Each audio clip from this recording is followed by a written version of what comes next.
Zombies are nothing new to video games. Their shambling, rotting masses have been a vital part of the medium for decades. We've taken them on both solo and cooperatively in the Resident Evil series, but they've always been the shuffling immobile type. The movie 28 Days Later changed the perception of The Walking Dead to The Running Dead, and Valve's Left 4 Dead strikes the same exact terror chords as 4 players try to survive a zombie apocalypse. Does this Day of the Dead usher in a new dawn for cooperative games?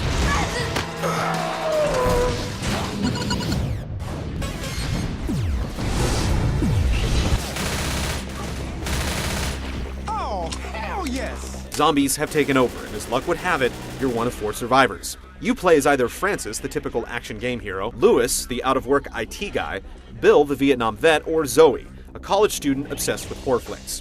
Exposition is kept to a minimum. Aside from the game's open, there are no glamorous cinema sequences, arresting dialogue, or any other kind of prose. You never even find out what's causing the outbreak. It's kill or be killed, and that's it. This simple setup carries over to the actual game. Though there are 4 different characters, they all play exactly the same and brandish the same weapons. Reloading. The loadout isn't as extensive as we'd like, considering zombies are perfect gunfire. You get handguns, machine guns, shotguns, sniper rifles, Molotov cocktails, and pipe bombs. The latter is especially fun because it'll attract hordes of the undead to it before detonating. Still, the game is just screaming for rocket launchers.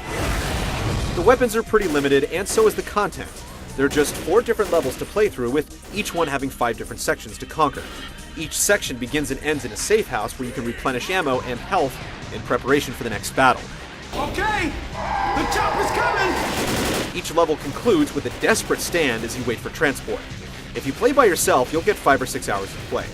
If you tackle it with 3 friends online or off, you'll be lucky to get 4. There's also competitive multiplayer for up to 8, where one group of players acts as the survivors and the other side plays as the infected. You're at a distinct disadvantage as the infected because you have to get near the gun-toting human players to inflict any damage. It takes a lot of coordination to be successful. You can play as the exploding boomer, the pouncing hunter, or the tongue-lashing smoker, and you're never locked onto the same one. It's fun when well coordinated, but incredibly frustrating when it's not. Unlike Team Fortress 2, which shipped with horrible netcode on the consoles, things run smoothly in Left 4 Dead. You also have enough options to make sure the online experience is enjoyable. Left 4 Dead features simple, elegant design. You can drop in or out anytime, and you can even let the AI take over for you on bathroom breaks or trips to the fridge. We're confident that the PC version will feature a lot of extra content going forward, but we're not so convinced that Valve will support the Xbox 360 version with the same vigor considering the developer's track record. How much enjoyment you get out of it depends on how much the gameplay resonates.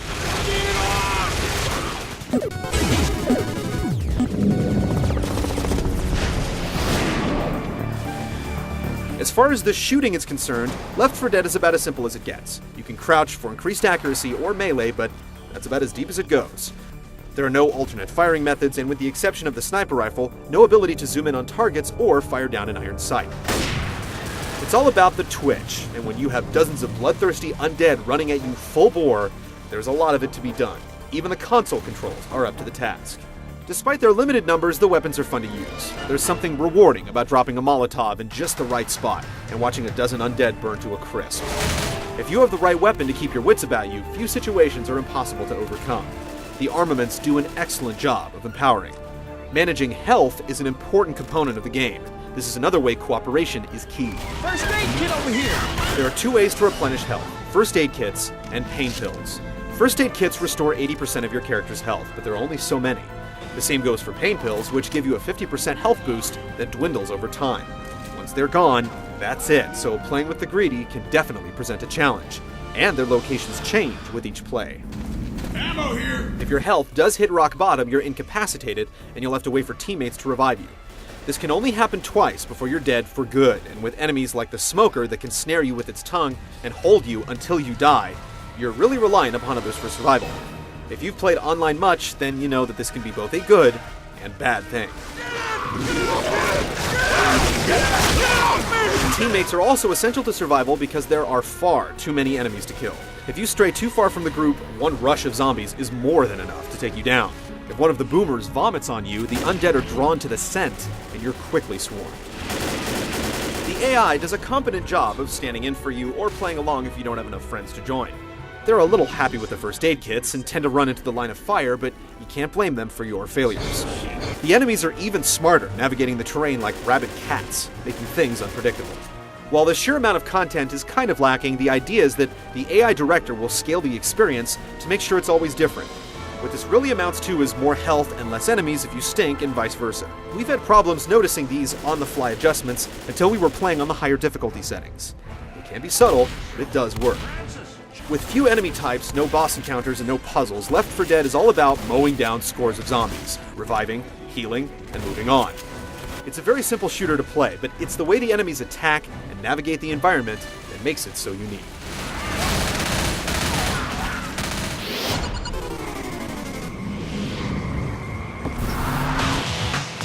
The Source engine has matured quite nicely on the PC.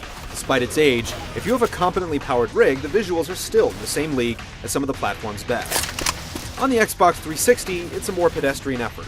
The lighting is especially good, but we would have liked to see it woven into the fabric of the gameplay a little more, especially for a game like this.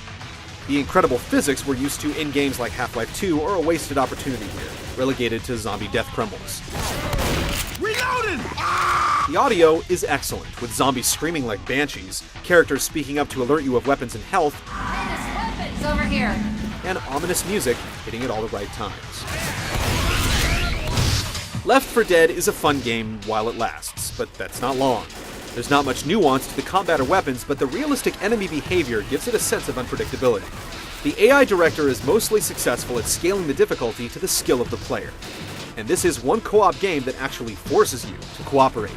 Some will find it refreshingly straightforward, others will find it repetitive, but everyone will have at least a few hours of fun just trying to survive.